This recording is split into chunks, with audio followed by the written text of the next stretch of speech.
They are taking rock and Kiwi classics and making them their own. From Shane Cortez and the 8-Track Band, we welcome Shane Cortez and Robert Scott. Morning, you guys. Guys. It's all a little bit cosy. Should we just establish first that you guys, the two Roberts, work with each other every morning on The Breeze, the radio station. And in fact, the three of us used to work together on The Breeze. You guys, Shane and Robert, have been like bestest mates forever. For a long time. And in fact, we are godparents to each other's children. Hello. I'm glad you explained it like that. That makes perfect sense. And I used to date you many years ago, like 25 years ago. And I dated Shane. So it's all come together perfectly. Let's talk about It was an experimental phase. Yes. I was desperate, I needed the money. And still do. Thank you. Let's talk about the band. Where did the idea for the 8-Track Band come from? Look, I've always really loved the Kiwi and the Australian rock sound. It's something that excites me. And I've had a 50s rock and roll band for a long time. And Class of 58. Class of 58. The natural transition for me would be to move to that era. I love that sound. It excites me. That whole dudes, the exponents, that Dunedin sound. I think it's special, and it makes me feel happy. Good. And we saw you guys perform in your very first performance. Did you? You weren't nervous at all, were you? Pacing the room, Robert Scott. But I'm a pacer. You are. It was so good, wasn't it? And as you say, you talk about Kiwi bands, and that makes up a lot of your set, doesn't it?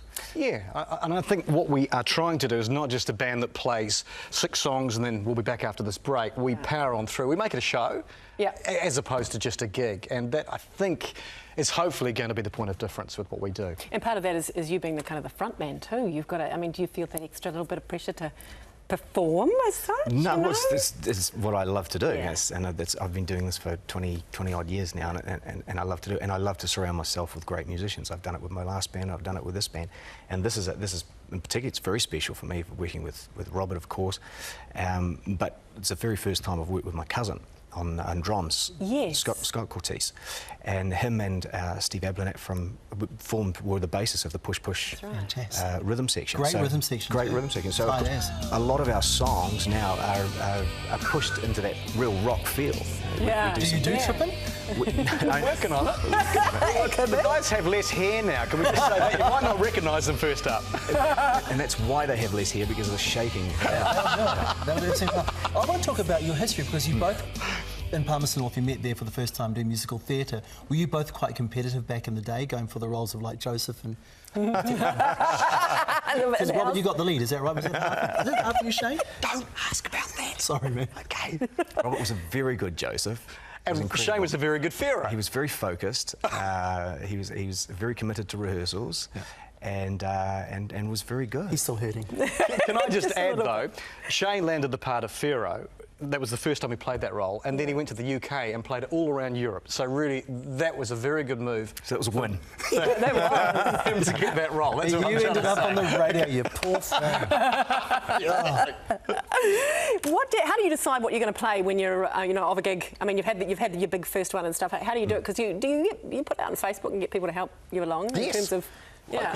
I think it's really important with social media these days, and people, it's connecting with your fans or the people who are interested in you, and it's the same with television, it's the same with bands. So quite often we'll put down, what about these 6 songs? People who follow us on our Facebook page let us know what ones you like. And we listen diligently to them, and we'll go in and rehearse those, and we've got a 2-hour set, and we throw those songs into the set. What is the most important thing when you're up there and you're looking out at us, the crowd? What do you want to see? Because if you just think sort of people that are sitting there having a drink and involved still in their own conversation, I mean, that must be kind of quite off-putting. What do you, as a band, what do you want to see? Dancing. Yeah. Singing. Dancing. Singing along is great. Yeah. But if you want to sit and sit down and drink, I'm not a. If I go and see a band, I'm not a dancer and a singer and a groove like that, but I'll sit down and I'll focus and I'll watch them and I'll take everything. And people watch bands in different ways. Yeah, somebody's sitting at a table having a drink and just looking and looking.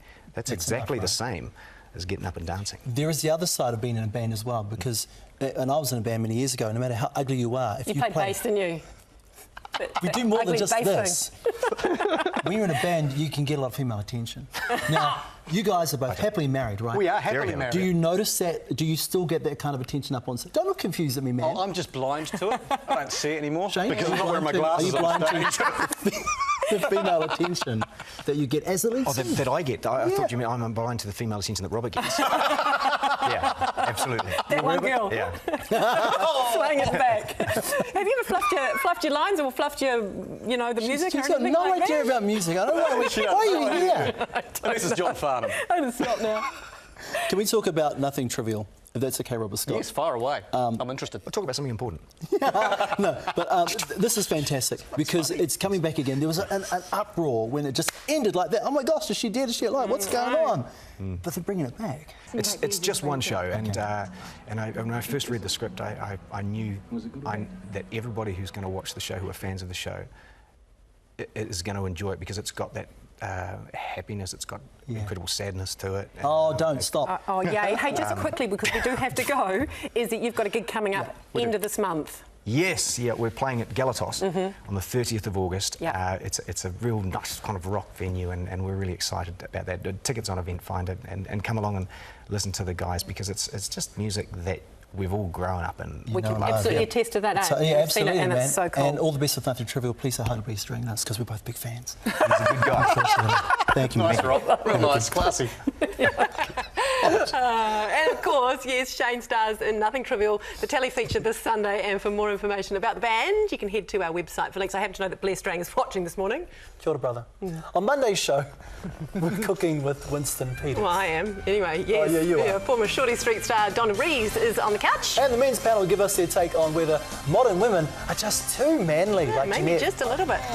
Plus, look out for our men's panel best of special coming up next Friday. We're reliving the guys' most entertaining moments, and there are a few. There are a few. Yes, indeed. Have a wonderful weekend indeed. See you Monday.